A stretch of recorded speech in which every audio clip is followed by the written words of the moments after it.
મિત્રો સંખ્યાઓની વાત થાય તો તમને સંખ્યાઓના પ્રકારો વિશે બી ખબર હોવી જોઈએ। ધારો કે પ્રાકૃતિક સંખ્યા, પૂર્ણ સંખ્યા, પૂર્ણાંક સંખ્યા, સમય સંખ્યા, વાસ્તવિક સંખ્યા, આની મેં ચર્ચા આના પહેલાંના સ્વાધ્યાયમાં વિસ્તારપૂર્વક કરી છે। અત્યારે હું તમને શોર્ટમાં માહિતી આપી દઉં છું કે જે n છે પ્રાકૃતિક સંખ્યા છે, એનાથી મોટી જે સંખ્યા આવે છે એ છે w, જે છે પૂર્ણ સંખ્યા, એનાથી મોટું આવે છે પૂર્ણાંક સંખ્યા જેને ઇન્ટીજર કહેવાય છે।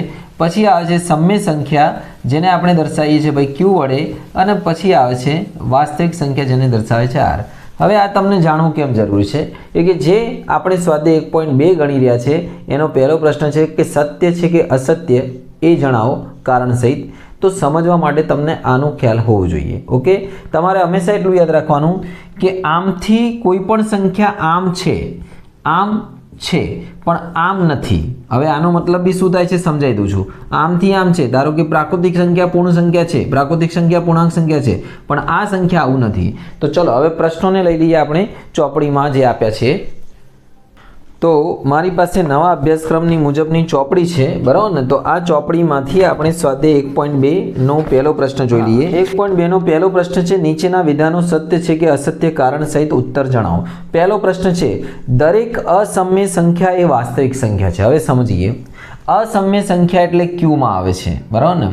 ક્યુમાં અસમ્ય સંખ્યા q એટલે સમય સંખ્યા સમજી શકો, અને એના પછી આવે છે અસમ્ય સંખ્યા જે r માં આવે છે। તો r ની અંદર બધી સંખ્યાનો સમાવેશ થાય છે, સમયનો બી સમાવેશ થશે અને અસમયનો। r એટલે રિયલ નંબર્સ એટલે વાસ્તવિક સંખ્યા જેમાં બંને। તો આ વિધાન સત્ય છે કારણ કે વાસ્તવિક સંખ્યામાં સમય અને બધા પ્રકારની અસમયની સંખ્યાનો સમાવેશ થાય છે।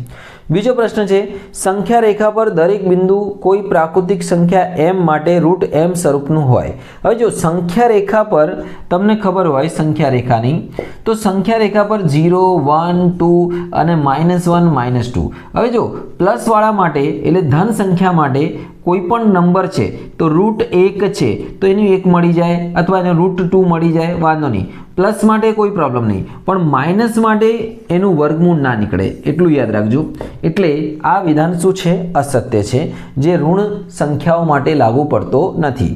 પછી આગળ છે, દરેક વાસ્તવિક સંખ્યા અસમ્ય છે। જો વાસ્તવિક સંખ્યા અસમ્ય છે, અસમ્ય એટલે મીન્સ આ બાજુ અસમ્ય અહીંયાની વચ્ચેની છે, આ તો સમય છે, એનો મતલબ વાસ્તવિક સંખ્યા આ બાજુની ના હોય, એટલે આ વિધાન બી શું છે? અસત્ય છે, કારણ કે વાસ્તવિક સંખ્યામાં સમય બી આવે, અસમય બી આવે, બરાબર ને? બધું આવે, એટલા માટે આ વિધાન શું છે? ખોટું છે। મિત્રો પ્રશ્ન નંબર 2 છે, શું દરેક ધન પૂર્ણાંકનું વર્ગમૂળ અસમ્ય હોય છે? જો ના, તો એક એવી સંખ્યાનું ઉદાહરણ આપો જેનું વર્ગમૂળ સમય હોય છે। બહુ ઇઝી છે, જો જવાબ છે આનું ના। હું તમને સમજાવું શું કહેવા માંગે છે કે ભાઈ દરેક વર્ગમૂળ સંખ્યાનું ધન પૂર્ણાંકનું અસમ્ય હોય। હવે અસમ્ય કોને કહેવાય? કે જેનું વર્ગમૂળ ના નીકળે। ધારો કે તમે એક સંખ્યા લઈ લો, 2 નું વર્ગમૂળ લઈ લો, તો 2 નું રૂટ 2 જ રહેશે, તો આ શું છે? અસમ્ય। પરંતુ ધારો કે તમે અહીંયા 4 નું લઈ લો, તો 4 નું વર્ગમૂળ શું થઈ જશે? 2, તો શું થઈ જશે? સમય। ઓકે, એટલે આ બની ગયું તમારું સમય, આ બની ગયું તમારું અસમ્ય।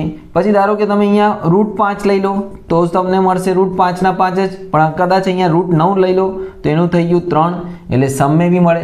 એટલે જો તમને ઉદાહરણ આપવાના કીધા છે ને કે ભાઈ એવી સંખ્યાનું ઉદાહરણ આપો જેનું વર્ગમૂળ સમય સંખ્યા છે, તો રૂટ 4 બરાબર 2 લખી શકો છો, રૂટ 9 બરાબર 3 લખી શકો છો, રૂટ 1 બરાબર 1 લખી શકો છો।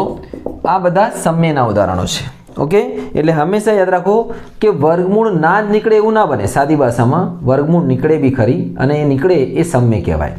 આગળ વધીએ, રૂટ 5ની સંખ્યા રેખા પર કઈ રીતે દર્શાવો છો એ બતાવો। તો ચલો જોઈએ આને। તો મિત્રો આના પછી લાસ્ટ ક્વેશ્ચન છે, રૂટ 5 સંખ્યા રેખા પર દર્શાવો। તો ભાઈ હવે તમારા માટે હું એકદમ ઇઝી ટેકનિક લઈને આવ્યો છું, ધ્યાનથી સાંભળી લેજો।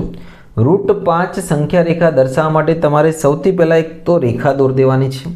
ઓકે, હવે તમારે શું કરવાનું? જેટલું હું કહું એટલું માપ લઈ લેવાનું, બધું માપ સરખું જ લેવાનું હંમેશા। પછી 4 માપના ખાના પાડી દેવાના, 4 સેન્ટીમીટર। ધારો કે આપણે અહીંયા 4 સેન્ટીમીટરના ખાના લઈ લીધા છે, મેં માપીને રાખ્યા છે।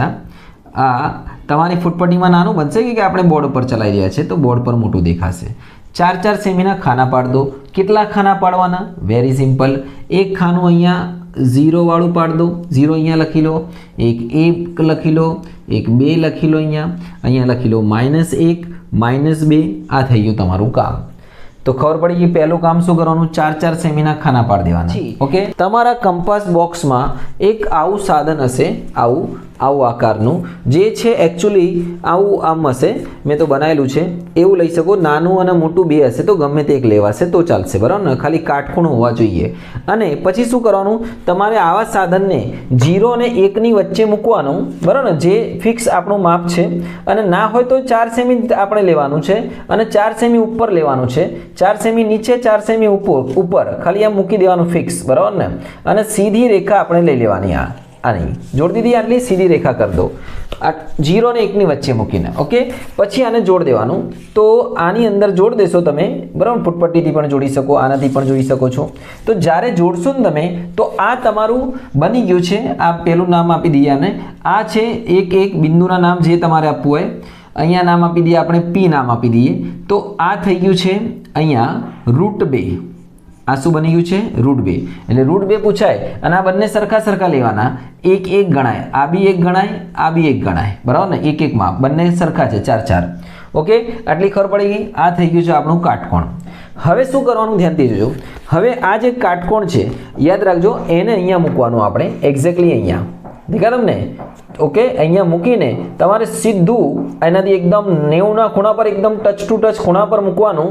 અને પછી એક સીધી 4 સેમીની જ એક માપ ફિક્સ જ રાખવાનું, અહીંયા 4 સેમીનું દોરવાનું, સમજી ગયા? અને પછી તમારે એને ફૂટપટ્ટીથી જોડ દેવાનું. હવે મારે ફૂટપટ્ટી લેવી પડશે, ફૂટપટ્ટીથી જોડ દો. અને હું ફૂટપટ્ટીથી બનાવી દઉં છું એટલે સારી બની જાય.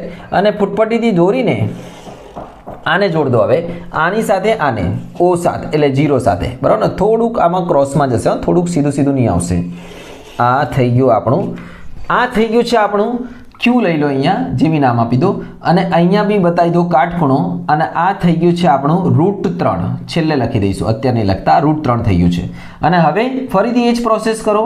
આપણે આ જે જગ્યા છે ખૂણો, ત્યાં ફરીથી મૂકી દો. આપણે ખૂણા ઉપર શું મૂકી દો, આ આપણો ટ્રાયંગલ મૂકી દો, ત્રિકોણ, આવું કાટખૂણીઓ. અને અહીંયા મૂકીને એકદમ લાઇન ટુ લાઇન, એકદમ છેડે ટુ છેડું, અહીંયા છેડે, અને અહીંયાથી જોડ દો 4 સેમી, બરાબર, કે આપણે 4 સેમીનું માપ લીધું છે, પ્રમાણ માપ સમજી લો, 4નું જોડ દીધું, બરાબર ને. અને પછી આને ફૂટપટ્ટીથી આપણે સીધું કરી દઈએ. તો ફૂટપટ્ટીથી સીધું કરી દઈએ ભાઈ, તો થશે આપણે આ રીતે કરી દઈએ. તો ફૂટપટ્ટીથી આને સીધું કરી દઈએ, આમ સીધું બનાવી દઈએ એકદમ, બરાબર ને, પેલું પુઠ્ઠું નું હતું. ઓકે, અને આને પછી આની સાથે જોડી દઈએ.